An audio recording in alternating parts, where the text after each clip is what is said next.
Hello and greetings. Time to present you the English news. The Chief of Army Staff of Pakistan, General Qamar Javed Bajwa, has said that the fencing along the dual line will not create obstacles between the people of the two sides.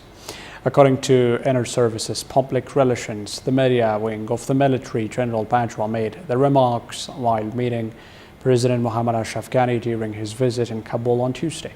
According to a statement released by the Pakistani military, during his visit to Kabul, General Bajwa had exclusive one-on-one meeting with Afghanistan President Muhammad Ashraf Ghani, followed by delegation-level discussion.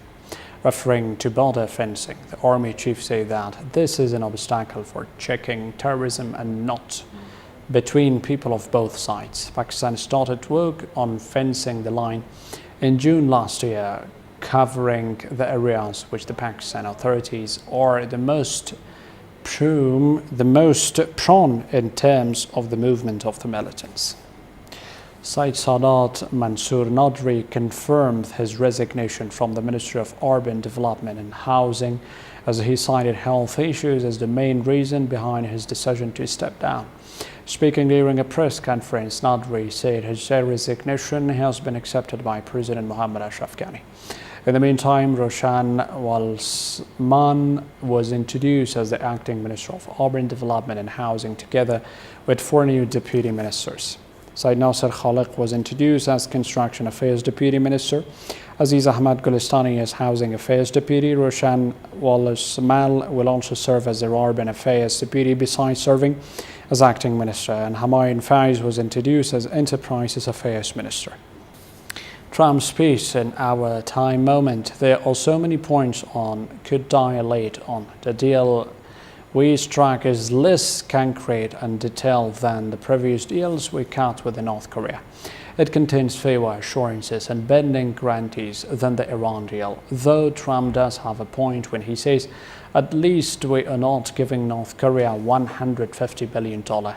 These tweets contradict Trump's own statements about the work that still needs to be done and so on. But the interesting question for me is whether or not there is no longer a nuclear threat from North Korea.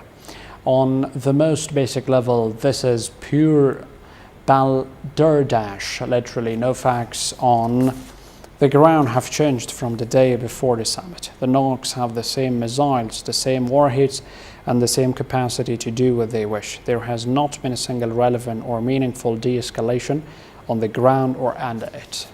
And the Iraqi Supreme Judicial Council announced today the issuance of 20 arrest warrants against those accused of last week's explosion in Sadr city east of Baghdad, which killed 20 civilians. A preliminary investigation revealed that equipment containing rockets and heavy weapons stored inside a school in a residential neighborhood of the city exploded last Wednesday, killing 20 civilians and injuring more than 70, and caused the displacement of scores of civilians after their homes were destroyed, according to security and medical sources.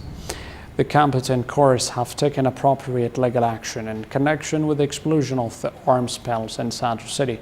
The spokesman of the Supreme Judicial Council said in a statement arrest warrants were issued against 20 defendants. That was a brief presented from interior and exterior of Afghanistan. Good night. Take care.